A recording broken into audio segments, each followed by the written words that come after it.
ஒலி மாசுபாடு என்பது தொந்தரவை விட அது எரிச்சல் தரும் விடயமாகும். இது நமது உடல் நலத்திற்கும் நல்வாழ்வுக்கு மற்றும் சுற்றுச்சூழலுக்கு கடுமையான அச்சுறுத்தலாகும். அதிக சத்தம், மன அழுத்தம், தூக்கமின்மை, கேட்கும் திறன் இழப்பு போன்ற விளைவுகளை ஏற்படுத்துவதோடு வன விலங்குகளுக்கும் சுற்றுச்சூழலுக்கும் எதிர்மறையான விளைவுகளை ஏற்படுத்தலாம். ஆனால் நமது அன்றாட வாழ்வில் இரைச்சலை குறைக்கவும் அனைவருக்கும் மிகவும் அமைதியான சூழலை உருவாக்கவும் நாம் எடுக்கக்கூடிய நடைமுறை நடவடிக்கைகள் சில உள்ளன. ஒலி மாசை குறைக்க சில நடைமுறை வழிகள் இதோ.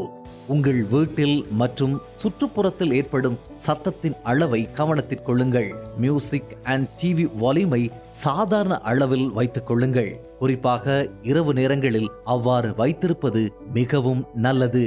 வாகனம் ஓட்டும் போது தேவையில்லாமல் ஒலி எழுப்புதலை தவிர்க்கவும். பாதுகாப்பு காரணங்களுக்காக தேவையான நேரங்களில் மட்டும் ஒலியை எழுப்புங்கள். கட்டுமான தளங்கள், வணிகங்கள் மற்றும் பொது நிகழ்வுகளில் இருந்து வரும் சத்தத்தை கட்டுப்படுத்த எடுக்கும் விதிமுறைகள் மற்றும் கொள்கைகளுக்காக உங்கள் சமூகத்தினுள் நிலைத்து நில்லுங்கள். இந்த எளிய நடவடிக்கைகளை மேற்கொள்வதன் மூலம் நமக்கும் நமது எதிர்கால சந்ததியினருக்கும் அமைதியான மற்றும் சமாதானமான சூழலை உருவாக்க நம் அனைவராலும் பங்களிக்க முடியும்.